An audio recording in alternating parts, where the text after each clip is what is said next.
If you've done everything right financially, studied, worked hard, saved, invested, and still feel behind, confused, or quietly frustrated, this video is not here to motivate you.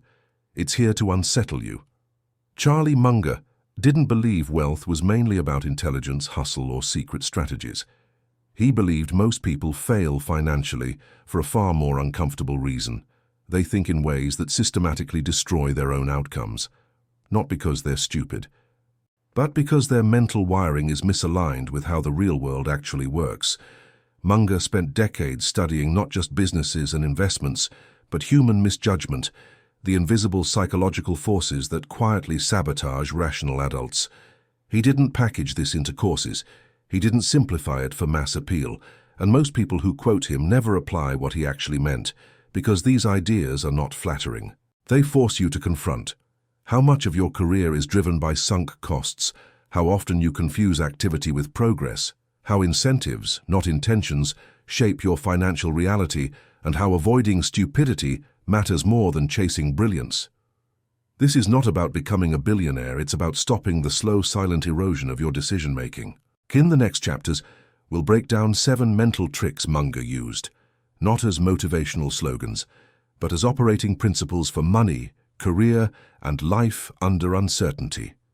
No hype, no formulas, just lenses that change how you see the game.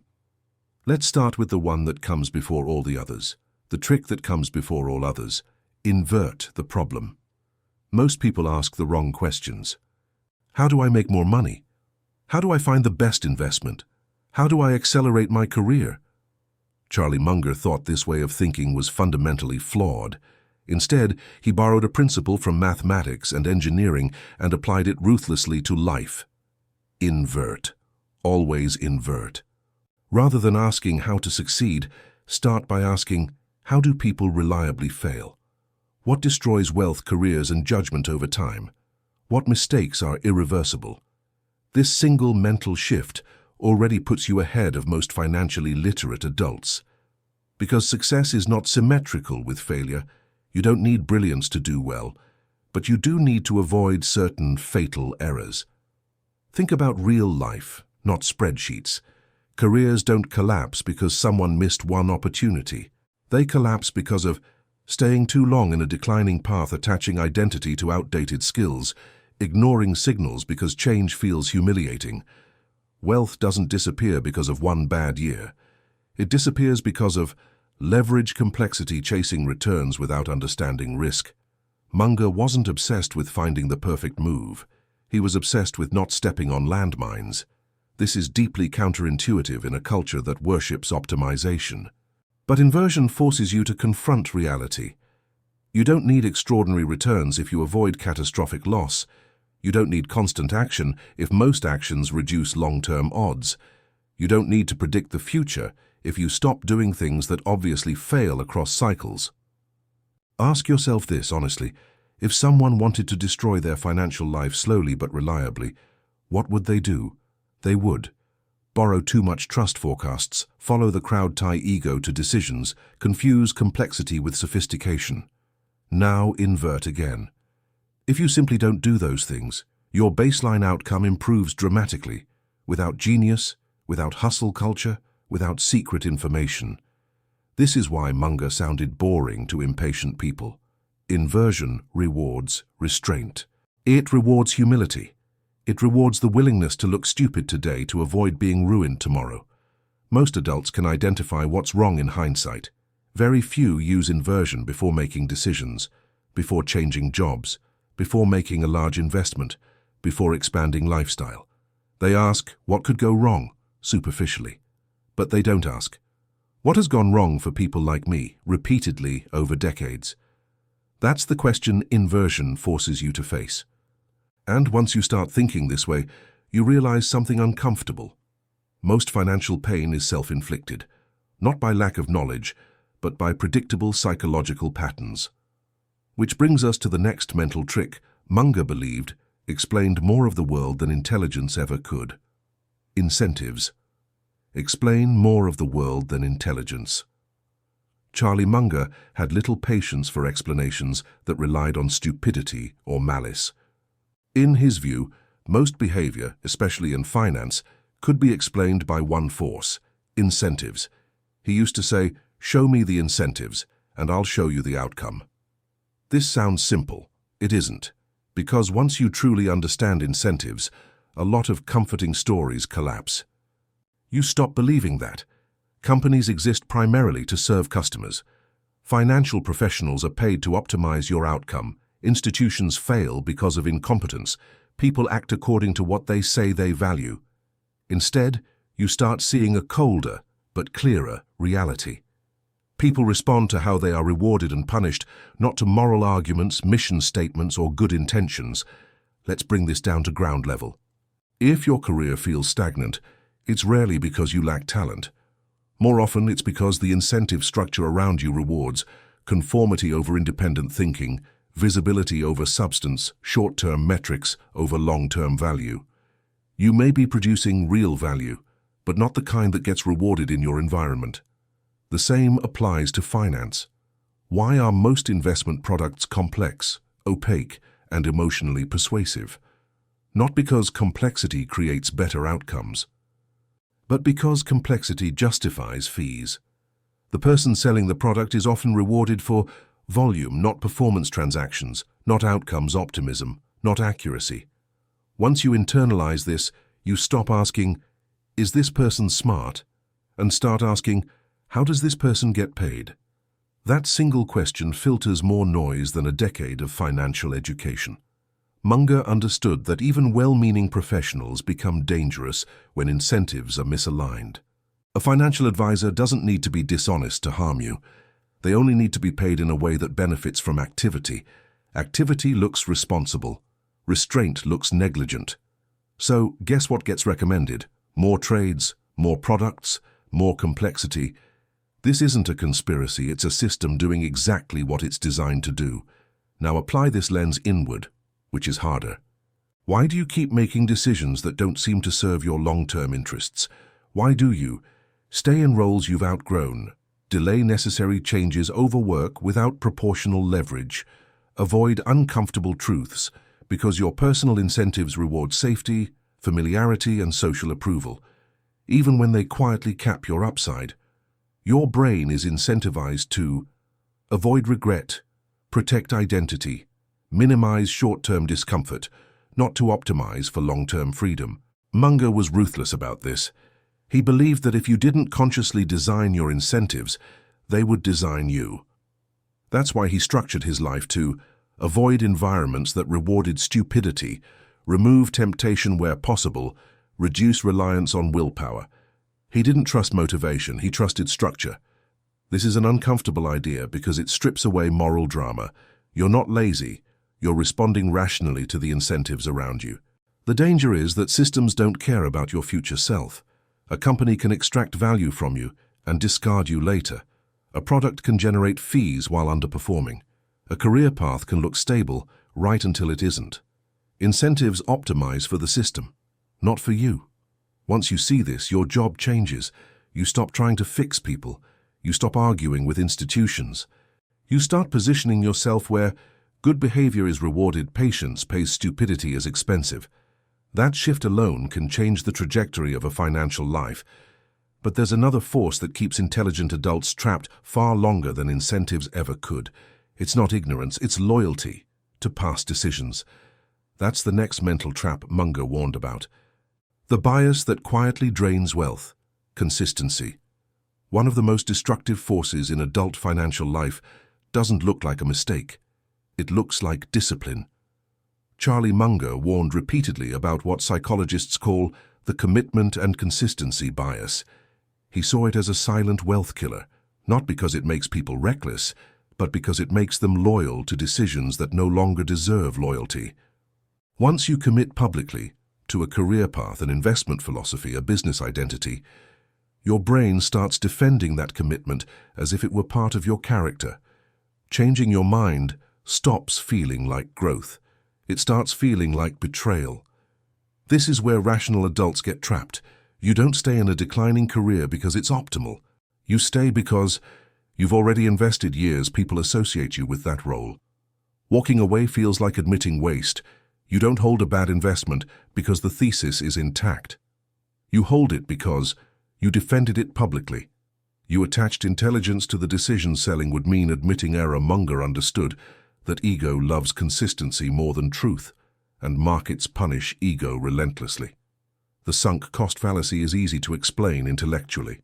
It's brutal to overcome emotionally because the past can't be recovered, but your identity is still tied to it. This is why people say things like, "I can't quit now. I've come too far. I just need more time." Time becomes the justification for inaction, even as evidence accumulates against the decision. Munger's approach was deliberately cold. He believed that past effort was irrelevant to future returns.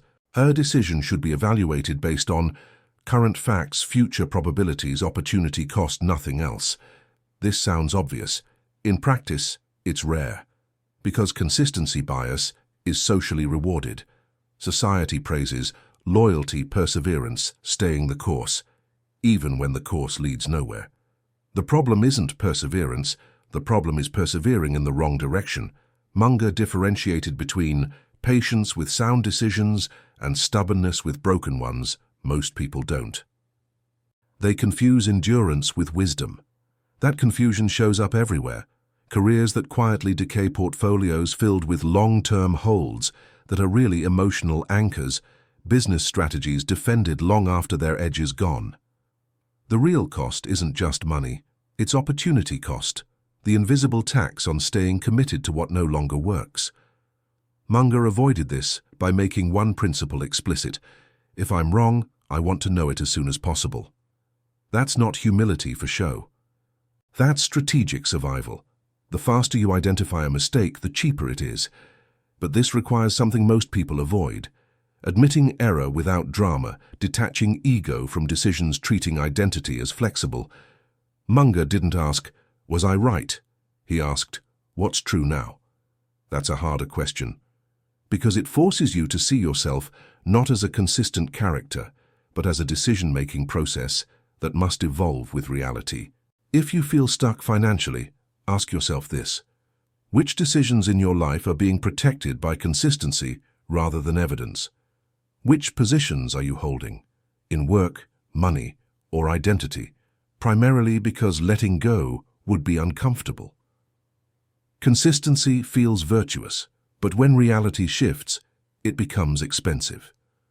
The uncomfortable truth Munger understood is this: your past decisions deserve no loyalty. Only your future does. And yet, even when people escape this trap, many still lose money in a different way, not by stubbornness, but by chasing brilliance. That's where the next mental trick comes in. Avoiding stupidity is more profitable than seeking brilliance. Modern finance glorifies intelligence, complex models, sophisticated strategies, high IQ predictions dressed as certainty. Charlie Munger rejected almost all of it. Not because intelligence is useless, but because stupidity is far more powerful than brilliance when it comes to destroying outcomes. Munger's edge didn't come from making extraordinary moves. It came from systematically avoiding obvious mistakes. This runs against everything ambitious adults are taught. We're conditioned to believe more effort equals better results. Complexity signals expertise, activity means progress. Munger believed the opposite was often true. He focused obsessively on things that could cause permanent damage: leverage, dependence on forecasts, fragile systems, overconfidence, because once you cross certain lines, recovery becomes unlikely. In investing, a 50% loss requires a 100% gain just to break even. In careers, a few bad moves can permanently alter trajectory. In life, some decisions don't come with a reset button. Munger didn't try to be smarter than everyone else.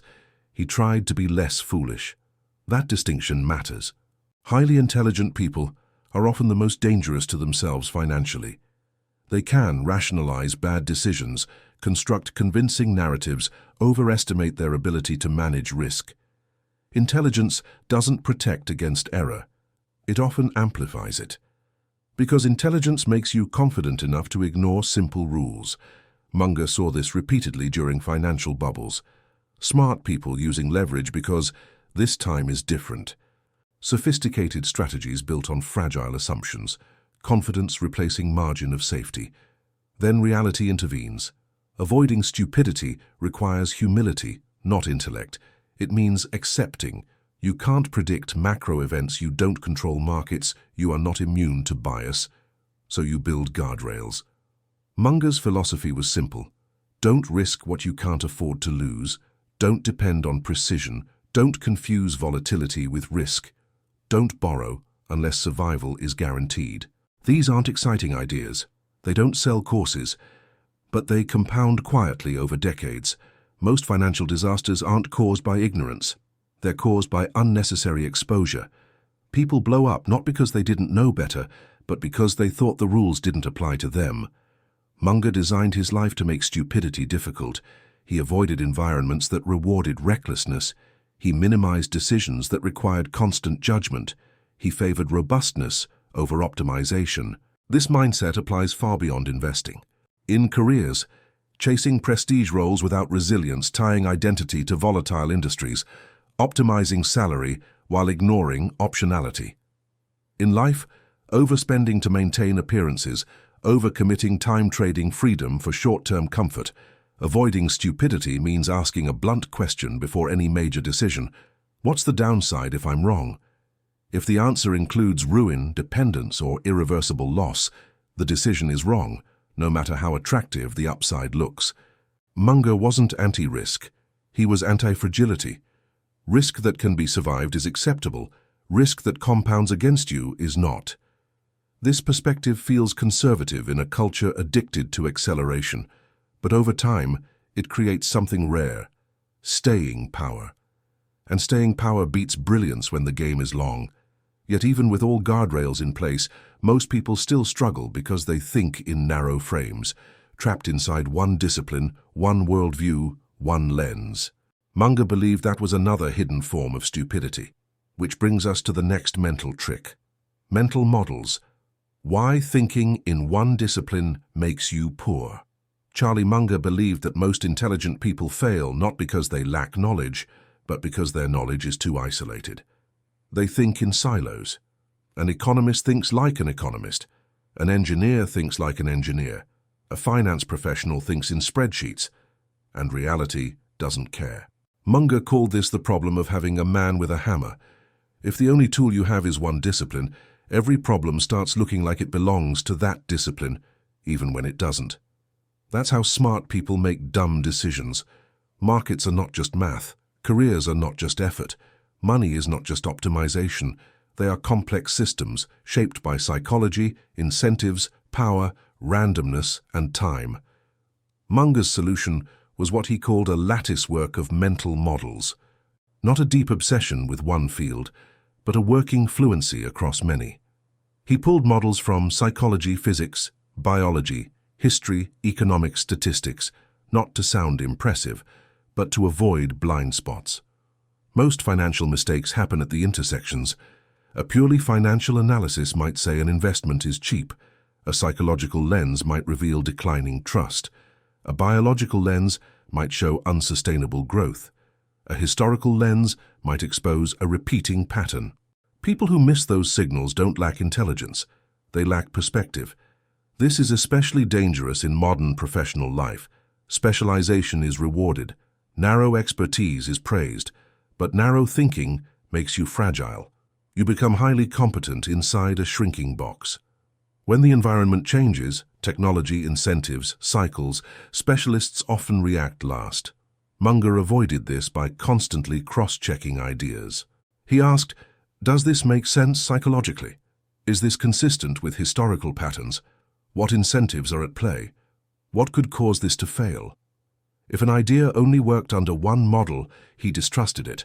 This is why he distrusted elegant theories. Elegant theories tend to ignore messy reality. The more beautiful the model, the more dangerous it often is. This applies directly to personal finance. People follow single-factor advice.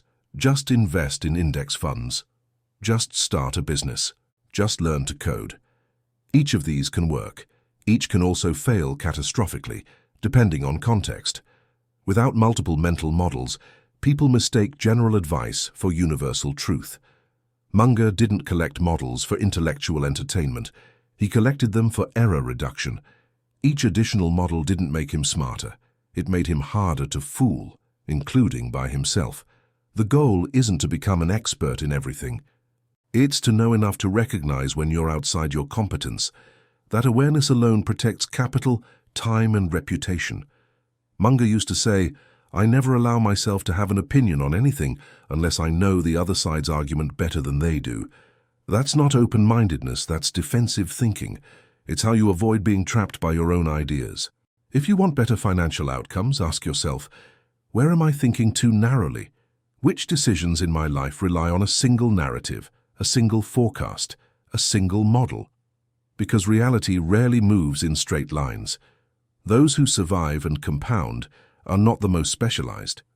They're the ones with enough models to notice when the ground is shifting. But even with the right models, most people still lose. Not because they act too early, but because they act too often. That's where Munger's most uncomfortable idea comes in. The brutal trick of rational patience. Most people think patience means waiting. Charlie Munger knew better. Patience, in his framework, was not passivity, it was selective inactivity. The discipline to do nothing while the world screams for action. This is far harder than it sounds, because modern systems punish stillness. You're rewarded for being visible, being responsive, being busy. In finance, inactivity feels irresponsible. In careers, waiting feels like falling behind. In life, stillness feels like stagnation. Munger believed this discomfort was precisely why patience worked, because most people destroy returns through overaction, not neglect. They trade too much. They switch strategies too quickly. They change careers reactively. They chase opportunities out of boredom. Activity creates the illusion of control. It also creates friction, taxes, errors, and regret.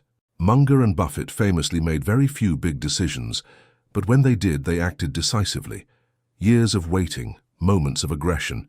That ratio is the edge. Rational patience requires something most people avoid: accepting uncertainty, tolerating boredom, resisting social comparison. Doing nothing exposes you to doubt. When you're inactive, there's no feedback loop, no applause, no reassurance. You sit alone with your judgment. That's uncomfortable for adults trained to equate movement with progress. But Munger understood a key asymmetry. Good opportunities are rare. Bad opportunities are everywhere. If you treat all opportunities equally, you dilute attention and capital. Rational patience means waiting for conditions where the odds are clearly in your favor. Downside is limited. Complexity is low, incentives align. These moments don't arrive on schedule. They require readiness, not urgency. Most people miss them because they're already committed elsewhere, financially or psychologically. This applies far beyond investing. In careers, jumping roles without compounding skills, chasing titles before leverage, reacting to short-term frustration. In life, overscheduling, overconsuming, over-optimizing rational patience isn't laziness. It's anti-fragile positioning. You build slack. You maintain optionality. You preserve energy and capital. Munger avoided environments that forced constant decisions. He understood that decision fatigue lowers quality. Fewer decisions, higher stakes, better outcomes. This is deeply countercultural. We live in an economy designed to monetize your attention and impatience. Everything pushes you to act now, decide fast, fear missing out. Munger saw impatience as a tax on the undisciplined. Those who pay it fund those who don't. If you feel pressure to act, ask yourself, who benefits from my urgency? Markets, employers, platforms? Rarely you. The paradox is this: the more urgent something feels, the more likely it deserves delay. Rational patience doesn't guarantee success. Nothing does. But it dramatically reduces unforced errors. And in long games, error avoidance compounds faster than effort. Yet even disciplined patience can be undermined by a quieter force, one that shapes how you spend, work, and define success. Status. That's the next mental trick Munger believed ruined more lives than bad investments ever did. The status illusion. Why you work to impress irrelevant people. Charlie Munger understood something most adults never fully confront. A large portion of human effort is not about survival, security, or even happiness. It's about status. And status is an expensive addiction. People don't just want money, they want relative money. They don't want freedom. They want recognition. Munger saw status seeking as one of the most corrosive forces in financial life because it operates invisibly, dressed up as ambition, success, and doing well. You work longer hours not because you need the money, but because others are watching. Your identity is tied to performance. Slowing down feels like losing rank. You buy things not for utility, but for signaling. A bigger house, a better car, a lifestyle upgrade that quietly raises your burn rate and lowers your options. Status has a unique property. It scales faster than income. No matter how much you earn, there's always someone above you, which means status-based satisfaction is structurally unattainable. Munger avoided this trap deliberately. He lived far below what he could afford, not out of asceticism, but out of strategy, because high fixed costs create behavioral slavery. Once your lifestyle depends on a certain income, you can't take risks, you can't wait, you can't walk away. Your freedom gets mortgaged to appearances. The cruel irony is that most of the people you're trying to impress don't notice, don't care, or are trapped in the same loop. Munger often pointed out that envy and comparison distort judgment. They make you take risks you wouldn't otherwise take, stay in environments that reward visibility over value, optimize for optics instead of resilience. Status-driven decisions tend to cluster at the worst possible times. During bubbles, during booms, during periods when everyone else seems to be winning. That's when people stretch, they borrow more. They invest aggressively, they lock into lifestyles that assume linear progress, then cycles turn, and what looked like success becomes pressure. Munger believed that one of the most underappreciated advantages in life was indifference to social approval. Not isolation, not arrogance, but the ability to say, "This doesn't matter." That indifference creates strategic clarity. You stop upgrading for the sake of upgrading, working to maintain narratives, choosing paths based on how they look. You start choosing based on durability, optionality, peace of mind. This doesn't mean rejecting ambition. It means defining ambition internally, not socially. Munger measured success differently. He cared about independence, low-stress rationality, minimal regret. Money was a tool, not a scoreboard. If you're financially frustrated, ask yourself something uncomfortable. Which of my financial pressures are real, and which are self-imposed through comparison? Which expenses exist primarily to signal success rather than support freedom? Which career moves were made to look impressive rather than to build leverage? Status doesn't just cost money, it costs clarity, and clarity is required for good decisions. The quiet truth Munger lived by is this: the less you care about status, the more control you have over your life. And control, not admiration, is what actually compounds. That insight leads directly to the final mental trick, the one that reframes the entire game. The final trick: designing life to minimize regret, not maximize money. Charlie Munger never framed life as a race for more. More money, more recognition, more optimization. He framed it as a process of regret minimization. This is where his thinking becomes deeply uncomfortable and deeply liberating. Most people design their lives around income targets. Munger designed his around avoiding predictable misery. He asked questions few adults want to face. What decisions tend to produce lifelong regret? Which mistakes are irreversible? What conditions destroy peace of mind? Then he structured his life to avoid them. This is a radically different optimization problem. Maximizing money pushes you toward leverage, stress dependence, constant comparison. Minimizing regret pushes you toward margin of safety, independence, ethical consistency, rational self-respect. Munger believed that money without autonomy was a bad trade. He saw countless people who won financially but lost health, relationships, integrity, freedom, and he saw something worse. People who couldn't stop playing, even after they had enough, because their life had no off-ramp. Munger built off-ramps early: low lifestyle inflation, few fixed obligations, high flexibility. That gave him the ability to say no, wait, walk away. This is the real power of wealth, not consumption, optionality. Optionality protects you from bad bosses, bad markets, bad timing. It turns life from a forced march into a series of choices. Munger also understood that regret compounds the same way wealth does. Small compromises today become large burdens later. Staying silent when you should speak, staying put when you should leave, staying busy to avoid thinking. These decisions feel safe in the moment. They age poorly. Munger believed a rational life required aligning actions with long-term self-respect. That meant choosing environments that reward rationality, avoiding people who distort incentives, living in a way that doesn't require constant justification. He once said that the best way to get what you want is to deserve it, not morally, but structurally. Build a life that makes good outcomes more likely and bad outcomes harder. This final trick reframes success entirely. Instead of asking, "How do I get rich?" you ask, "What kind of life would I be ashamed to look back on?" Then you avoid building that life. This doesn't eliminate risk, it eliminates avoidable regret. And over long periods, that distinction matters more than any single investment. The real lesson Munger left behind. Charlie Munger didn't leave behind a system. He left behind a way of thinking. Invert the problem. Follow incentives, not narratives. Abandon loyalty to bad decisions. Avoid stupidity before chasing brilliance. Think across disciplines. Wait when others rush. Ignore status games.